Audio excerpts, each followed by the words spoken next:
Gram قدر حاضرین، اللہ تعالیٰ نے اپنے فضل و کرم سے ہمیں جناب محمد الرسول اللہ صلی اللہ علیہ وسلم کی امت میں پیدا فرمایا۔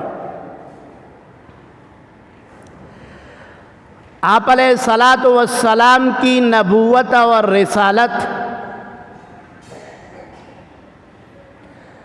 قیامت تک کے تمام انسانوں کے لیے،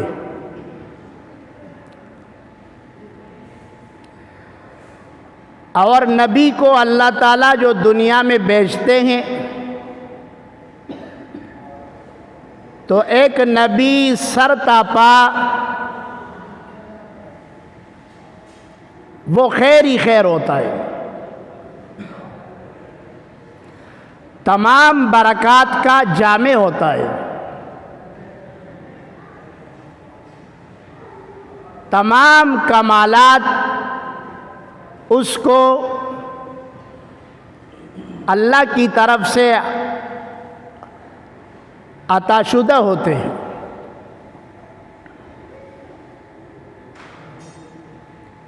روحانیت کی جتنی مقامات ہیں سب پر وہ فائز ہوتا ہے، بلکہ روحانیت کا ایک سمندر ہوتا ہے۔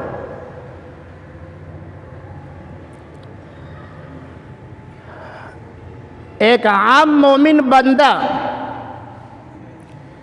جب وہ روحانیت میں کمال پیدا کرتا ہے تو اللہ تعالیٰ اس کے افعال میں، اس کے اقوال میں ایک نور پیدا کرتا ہے، اور لوگ اس سے متاثر ہوتے ہیں،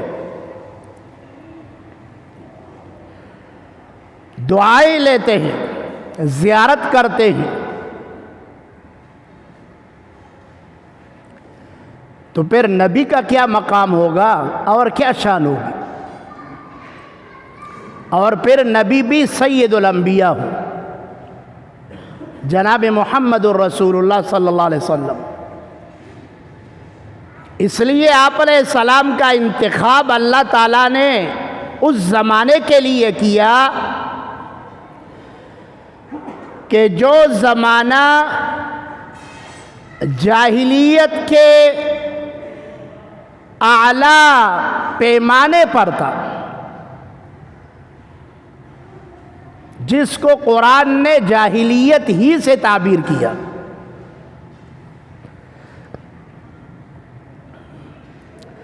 اور آپ علیہ السلام کے لیے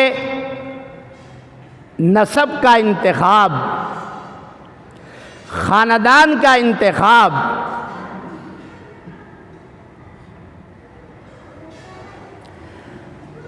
اور شہر اور ملک کا انتخاب، اور قوم کا انتخاب، یہ خود بخود نہیں ہوتا ہے۔ کوئی شخص دنیا کے کروڑہا وظائف کر لے، وہ نبی تو کیا صحابی بھی نہیں بن سکتا۔ یہ وہ مقامات ہے کہ جو محنت سے، مجاہدات سے، ریاضات سے حاصل نہیں ہوتے۔ اس کا انتخاب خدا خود کرتا ہے۔ تو اللہ تعالیٰ نے مکے کا انتخاب کیا، عرب کا انتخاب کیا، اور قریش کا انتخاب کیا۔ قریش میں بنو ہاشم کا انتخاب کیا، بنو ہاشم میں عبد المطلب کا انتخاب کیا،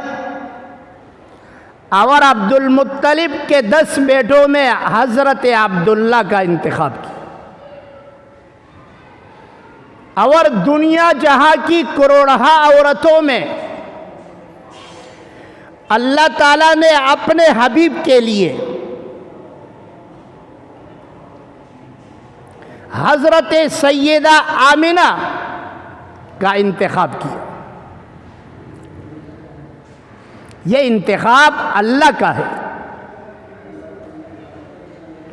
جیسا کہ گزشتہ جمعے میں یہ بیان ہوا کہ جناب عبد المطلب نے نظر مانی کہ اے خدا، اگر تم نے مجھے 10 بیٹے دیے تو ایک کو میں آپ کے نام پہ قربان کر دوں گا، ذبح کر دوں گا۔ اور پھر اللہ نے 10 بیٹے دیے، اور ان 10 میں سب سے زیادہ محبوب، سب سے زیادہ لاڈلا وہ حضرت عبداللہ تھے،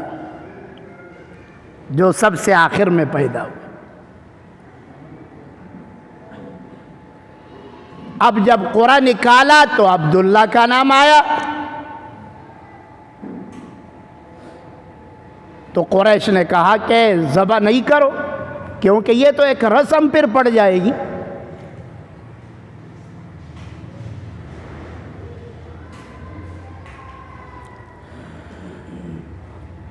بہرحال اس نے ذبح کا فیصلہ کیا، اور وہ کاہنہ کے پاس گیا۔ کاہنہ نے بتایا کہ آپ جو ہے قرعہ کرے، ایک طرف عبداللہ کا نام ڈالے اور دوسرے طرف 10 اونٹ۔ اگر نام عبداللہ کا نکلے تو اضافہ کرتے جائے 10 کا، یہاں تک کہ قرعہ پہ نام حضرت عبداللہ کا نکلتا رہا، اور حضرت عبد المطلب 10 اونٹوں کا اضافہ کرتے رہے، اور جب 100 اونٹ مکمل کر دیے تو 100 اونٹ قرآن اندازی میں نکل آئے۔ اس لیے ایک انسان کی جان کی قیمت 100 اونٹ مقرر ہے۔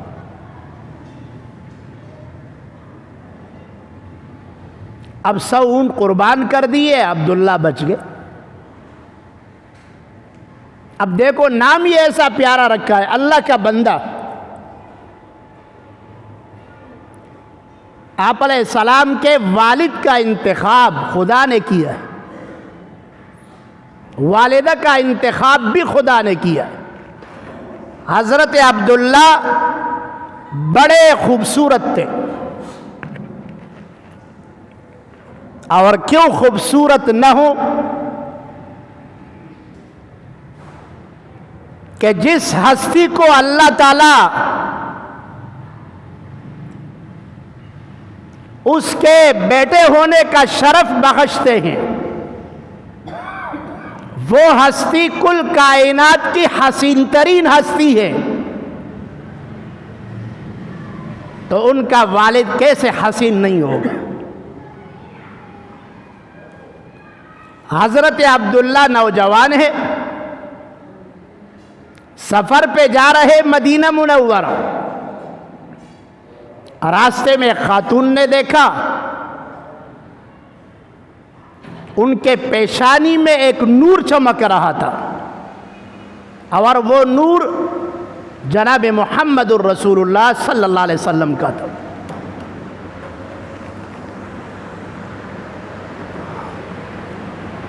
اب جب اس نے دیکھا تو اس نے نکاح کی فرمائش خود کر دی۔ وہ کاہنہ تھی۔ حضرت عبداللہ نے کہا کہ یہ طریقہ ہمارے خاندان میں نہیں ہے، ہم اس طرح سے نکاح نہیں کرتے، اور میرا نکاح کا ارادہ نہیں ہے آپ کے ساتھ۔ تو اس نے ملاقات کی پیشکش کر دی، چلو نکاح نہیں کرتے ہو ویسے ملاقات کرو۔ اس نے کہا یہ ہماری خاندان کے روایات نہیں، اور چلے گئے۔ مدینہ منورہ پہنچے، یثرب بنو زہرہ قبیلہ ہے، اور اس میں ایک خاتون ہے، اس کا نام ہے آمنہ، اس کو پسند کیا، حسن و جمال بھی اچھا، حسن اخلاق بھی، حسن سیرت بھی، نکاح کر لیا۔ جب واپس ہوئے مکہ پہنچے تو اسی خاتون سے ملاقات کی، راستے میں پھر وہی ملی۔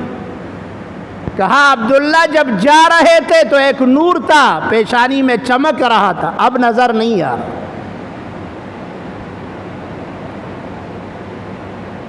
وہ نور اللہ تعالیٰ نے حضرت آمینہ کی طرف منتقل کر دی۔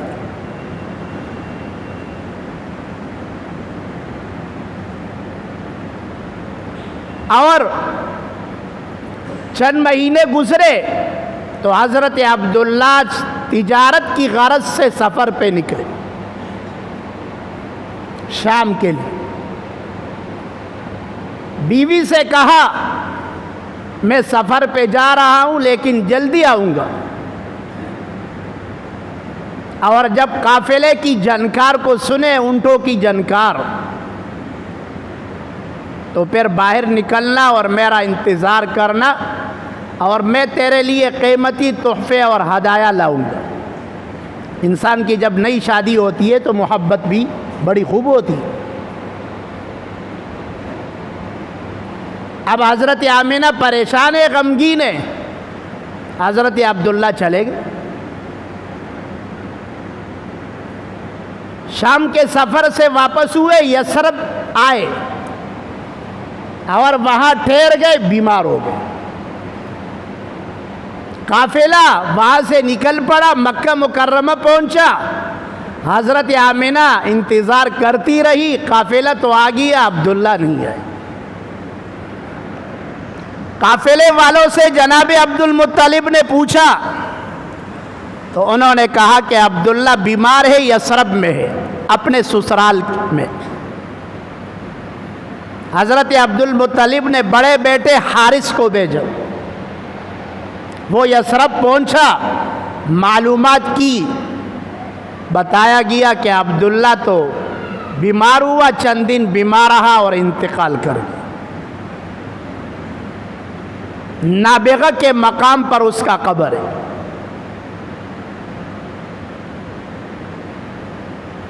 اب حضرت آمینہ پر کیا گزری ہوگی جب اس کو یہ خبر ملی کہ ان کا شوہر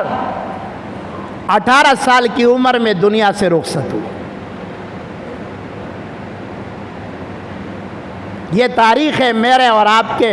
پیارے نبی کی۔ 4 مہینے کے بعد جناب محمد الرسول اللہ صلی اللہ علیہ وسلم پیدا ہوئے،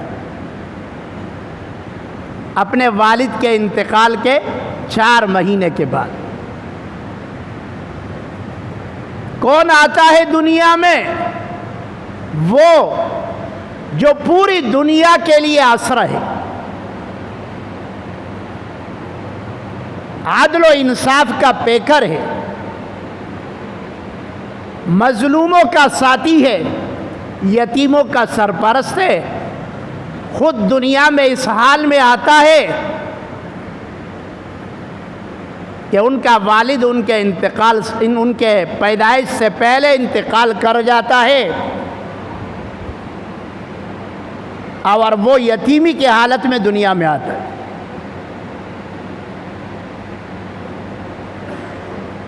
حضرت آمینہ فرماتی ہے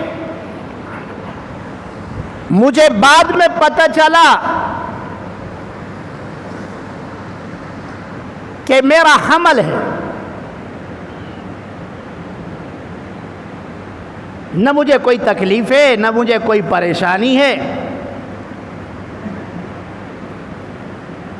ہاں اتنی تبدیلی آئی کہ جب میں چلتی ہوں تو ہوا آتی ہے اور درخت وہ میرے سامنے جھک جاتے ہیں، اور جب میں زمزم جاتی ہوں پانی لانے کے لیے تو زمزم کا چشمہ پانی نیچے ہے، جب میں پانی سے برتن کو برتی ہوں تو پانی خود بخود اوپر آ جاتا ہے۔ اب دوسری خواتین جو جاتی ہے وہ مجھے کہتی ہے آپ ٹھہری رہے تاکہ ہمارے لیے بھی پانی بھرنے میں آسانی ہو۔ اور میرا گھر وہ چمکتا ہے نور سے، روشنی ہے۔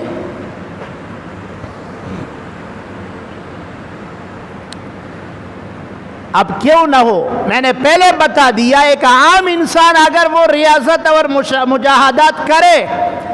تو وہ روحانیت میں ایک مقام پیدا کرتا ہے، تو اس کا انداز، اس کا بولنا، اس کا چلنا، اس کا کرنا، اس میں تبدیلی آتی ہے۔ لوگ کہتے ہیں نا پہنچی ہوئی سرکار ہے، کہتے ہیں نہ چھیڑ ملنگان، اس کے ساتھ نہ چھیڑ، یہ خطرناک آدمی ہے، روحانی آدمی ہے۔ ایک عام امتی اگر وہ لا الہ الا اللہ کا ضرب لگائے، اگر وہ استغفار کو بار بار پڑھے، اگر وہ آیت الکرسی اور سورہ مزمل کے وظیفے کرتے رہے تو اس کے دم میں، اس کی تلاوت میں اثر آتا ہے۔ پھر لوگ کہتے ہیں نا فلاں مولوی کے پاس لے گیا اچھا نہیں ہوا، فلاں کے پاس لے گیا اچھا ہو گیا۔ اب تو یہ ہے کہ لوگ کہتے ہیں فلاں مولوی کے پاس چلا گیا، دم کیا، اثر ہی نہیں ہوا، فلاں کے پاس چلا گیا، سارے جعلی ہے، جعلی عامل ہے۔ ان کے پاس وظیفے نہیں ہے، صرف پیسے لیتے۔ وہ آپ نے تو ابھی تک دم کو سمجھا نہیں ہے۔ عجیب بات یہ ہے، آپ محلے کے ڈاکٹر سے علاج کرتے ہیں اور مریض اچھا نہ ہو تو دوسرا ڈاکٹر تلاش کرتے، اور اگر وہ ڈاکٹر اس سے شفا نہ ملے تو پھر پوچھتے ہیں کوئی اچھا سا ڈاکٹر دکھاؤ بچوں کا۔ کوئی کہتا ہے کہ مامجی چلے جائے، کوئی کہتا ہے فیڈرل چلے جاؤ، کوئی کہتا ہے نہیں اس سے اچھا ضیاء الدین اسپتال ہے وہاں چلے جاؤ، اور جس کے پاس مال ہو تو کہتے ہیں آغا خان چلے جاؤ۔ لیکن آغا خان سے بھی نا امید ہو کر واپس آتا ہے۔ لیکن کسی نے یہ نہیں کہا کہ یہ جو محلے کا ڈاکٹر ہے یہ 2 نمبر ہے، اور یہ جو مامجی کا اسپتال کا جو اسپیشلسٹ ہے یہ تو جعلی ہے۔ اتنے پیسے لیے، فیس لیے، اور ایکس رے کیے اور ٹیسٹ کیے اور کوئی اثر نہیں ہوا، اور یہ آغا خان والے تو صرف جو ہے جیب کترے ہیں۔ کسی نے یہ نہیں کہا۔ ہاں لیکن جب بات آتی ہے قرآن کی اور بات آتی ہے دم کی اور عالم کی بات آتی ہے تو پھر کہتے ہیں یہ 2 نمبر ہے، جعلی ہے۔ وہ جعلی نہیں ہے خدا کے بندے، جس طرح میڈیکل ایک علاج ہے، دم بھی ایک علاج ہے، اس لیے تو دم پہ پیسے لینا جائز ہے۔ حضرت ابو سعید خدری رضی اللہ تعالیٰ عنہ جو سفر پہ نکلے اور ایک جگہ میں پڑاؤ ڈالا اور وہاں پر ایک قافلہ تھا، اس کے سردار کو سامنے ڈس لیا تھا۔ انہوں نے کھانے کا طلب کیا اور انہوں نے انکار کیا، اور ان کے بڑے کو سامنے ڈس لیا، کہا اگر آپ کے پاس کوئی ہے دم کرنے والا، کوئی عامل، کوئی نجومی، اس وقت تو وہ نجومی کائن ہوتا تھا، تو ابو سعید خدری نے کہا کہ میں دم کروں گا لیکن 40 بکریاں لوں گا، اور ایک روایت میں 80 بکریاں لوں گا۔ دنر بچے نا، سم دنر بچے ہو، 10 خلقولا 10 سڑے، او دلته مونږ ته بسو کی په لاس کې بدی سي پټي غونډه کې پیسې برا کی اچ روسته وګورو هغه 10 روپۍ، یا خدایا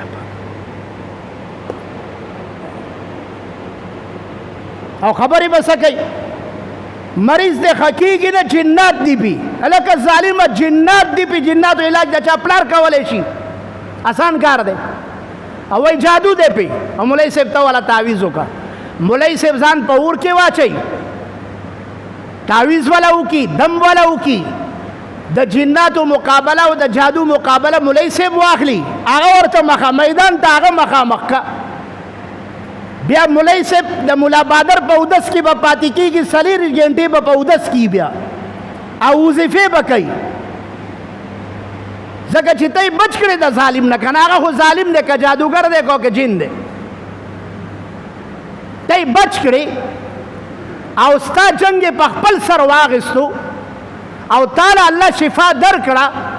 اوس دا مولای صاحب به د مولا بادر په اودس کې وي که چېرې دا د دم درود نه کوي او خپلې وظیفې نه کوي دا جادو په ده باندې اټیک کوي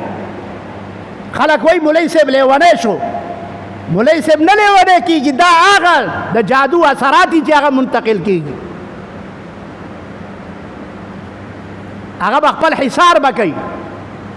په ځان باندې باول شوف کوي هغه به مقابله کوي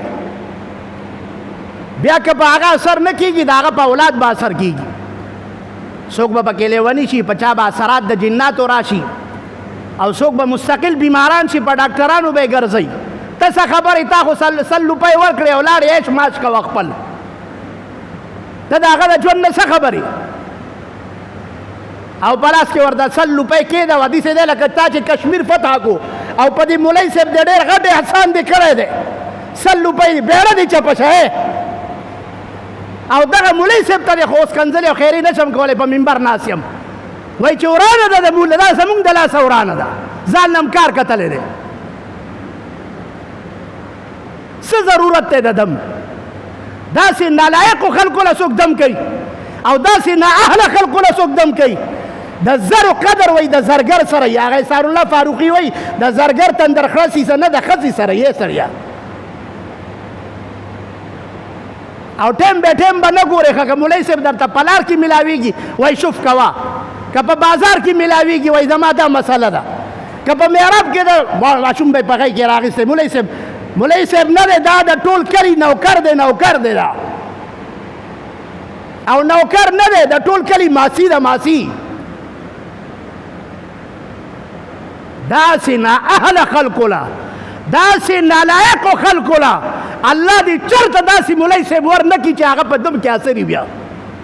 دم داسې او عزت داسې وي او قدر داسې وي ډاکټر له خو هر څه ورکې ویلې درته نه شم هر څه وله ورکې او چې مولای صاحب راغی 50 روپۍ او 100 روپۍ وی الله دې ستا دا بیماري چېرته ختمه نه کړي چېرته اثر دا لبی کو مونگا کہ دا قرآن جب قرآن کی بات آتی ہے عالم کی بات آتی ہے دم کی بات آتی ہے تو پھر مسلمان اس کی آنکھیں یہاں پہ نہیں یہاں پہ ہو جاتی ہے پھر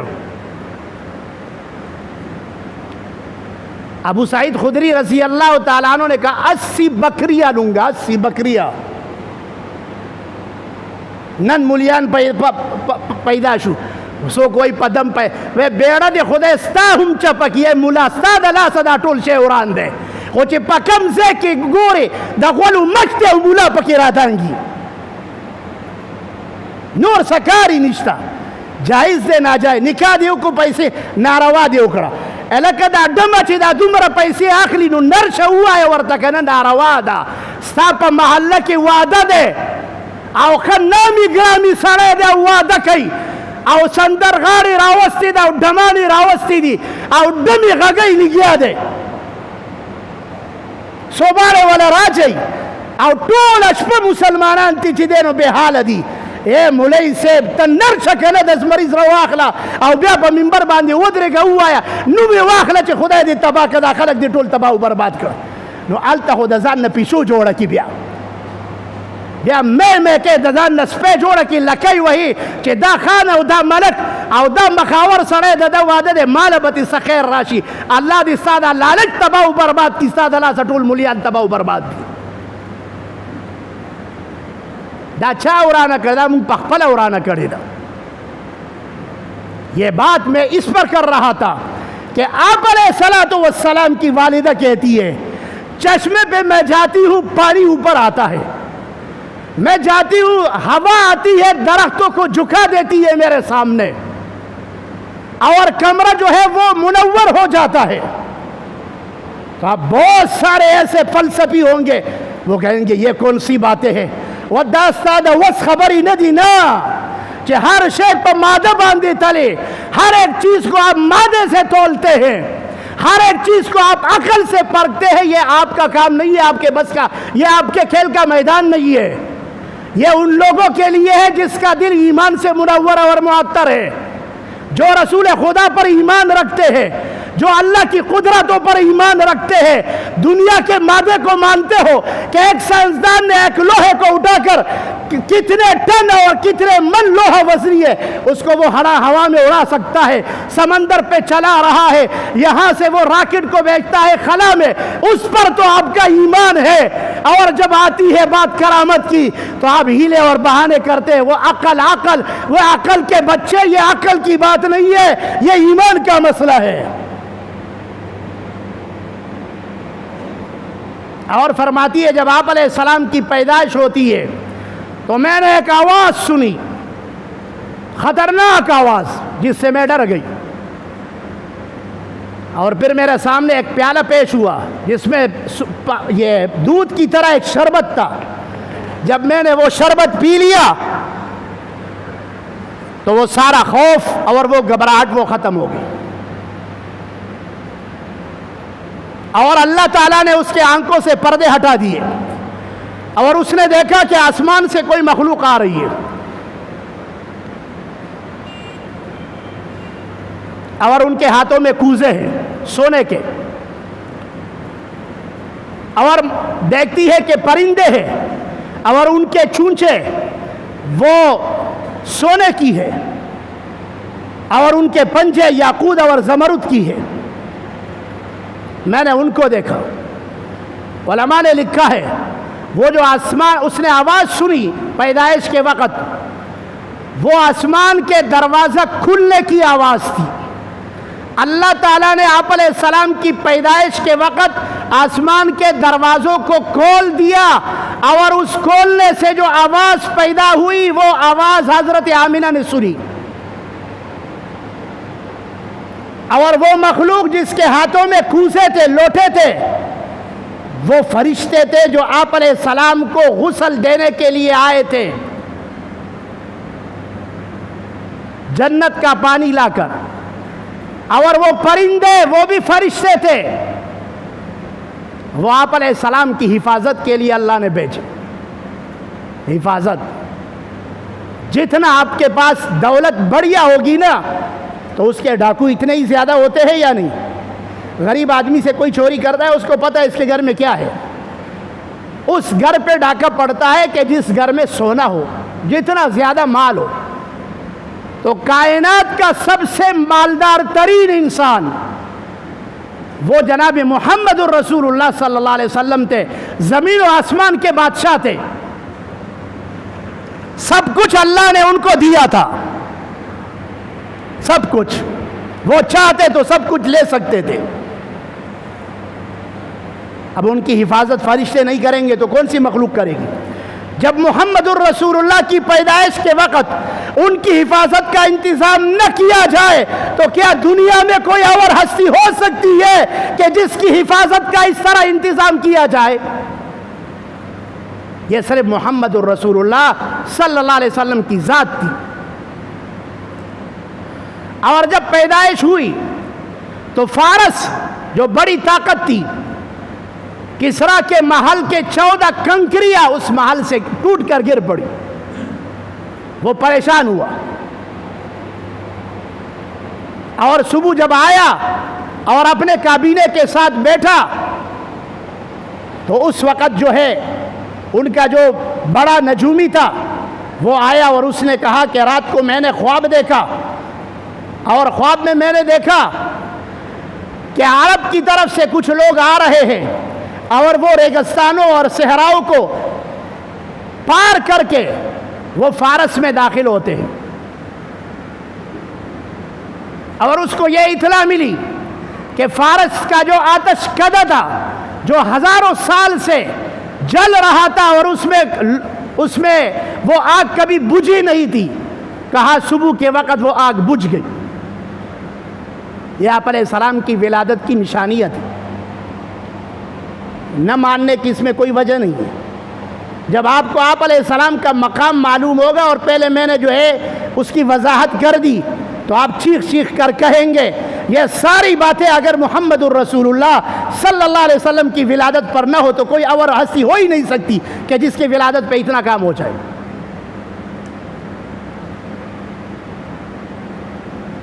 اور آپ علیہ السلام جب پیدا ہوئے تو بالکل پاک صاف، اور بچہ جب پیدا ہوتا ہے تو اس کے ناف کے ساتھ ایک ٹیپ سا لگا ہوتا ہے، جو اس بچے کے اور والدہ کے ساتھ اس کا کنیکشن ہوتا ہے، دایا اس کو کاٹتی ہے۔ آپ علیہ السلام جب پیدا ہوئے وہ خود بخود کٹا ہوا تھا، کاٹنے کی ضرورت نہ پڑی۔ اور بچہ جب پیدا ہوتا ہے وہ غیر مختون ہوتا ہے، اس کا ختنہ نہیں ہوتا۔ آپ علیہ السلام پیدا ہوئے پہلے سے مختون تھے، یہ آپ کی خصوصیات ہے۔ اور آپ علیہ السلام جب پیدا ہوئے تو اس وقت حضرت عبد المطلب نے آپ کی ولادت کی خوشی میں سب قریش کو اور سب لوگوں کو کھانا کھلایا، اور نام رکھا محمد۔ اور حضرت آمینہ کہتی ہے کہ جب آپ علیہ السلام کی ولادت کا وقت ہوا تو میں نے خواب دیکھا کہ میری کمر سے ایک زنجیر نکلی، اور میں نے ایک خواب دیکھا، اور وہ خواب یہ ہے کہ میں نے ایک جھنڈے کو دیکھا جو مشرق میں ہے، اور دوسرا جھنڈا مغرب میں ہے، اور تیسرا جھنڈا وہ بیت اللہ شریف کے اوپر ہے۔ یہ خواب میں نے دیکھا۔